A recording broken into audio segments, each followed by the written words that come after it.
Even after watching all the car reviews on the internet, it can leave you confused as the pros and cons of the car are all over the place. So, we are giving it to you straight on why you should and should not be buying this car.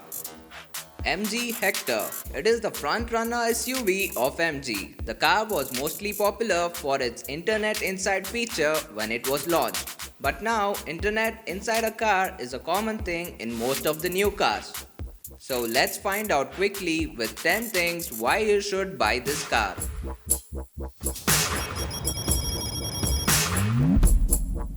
The car is ultra silent and smooth, which is expected from premium cars like this. AC is quite effective and even at high fan speed it is fairly silent. Voice commands are pretty accurate. It hardly missed any voice and worked flawlessly.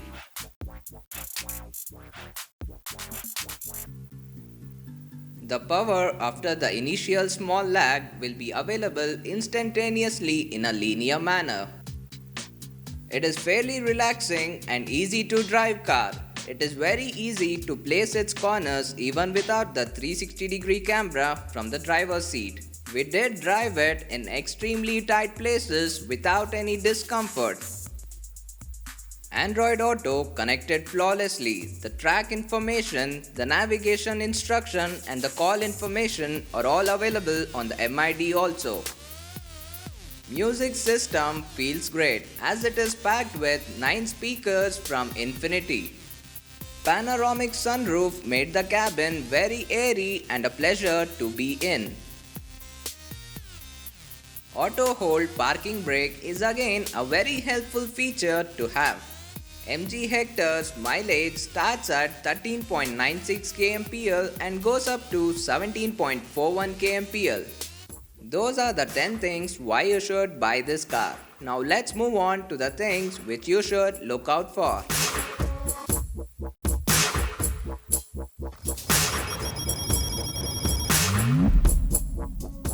The leather seats are a pain in hot climate and even with the AC on, it can leave your back wet sitting on these comfortable leather seats.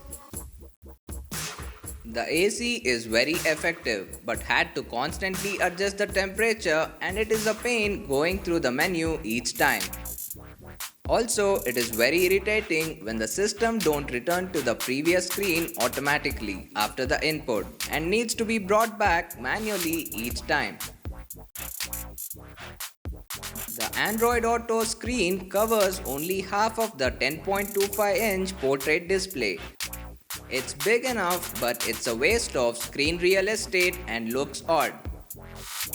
The system is a bit laggy and it did take away something from the experience, although it kept getting faster to respond as the drive progressed.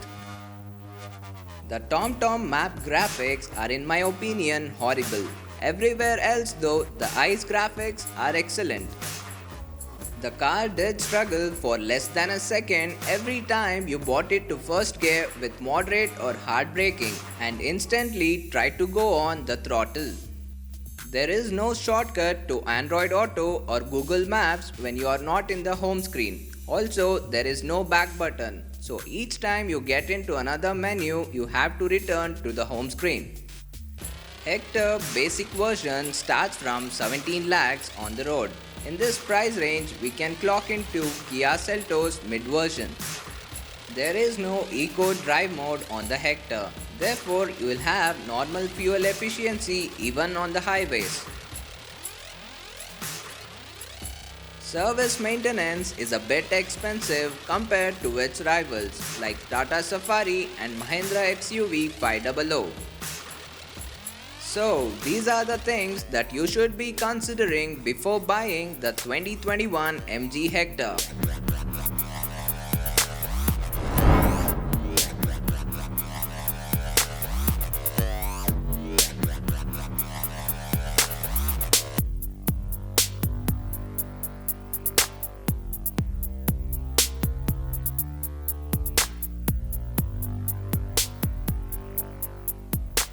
If you would like to watch more related videos, please subscribe to AutoShare India and also press the bell icon to get notified on our new videos. Thanks for watching and see you in the next one.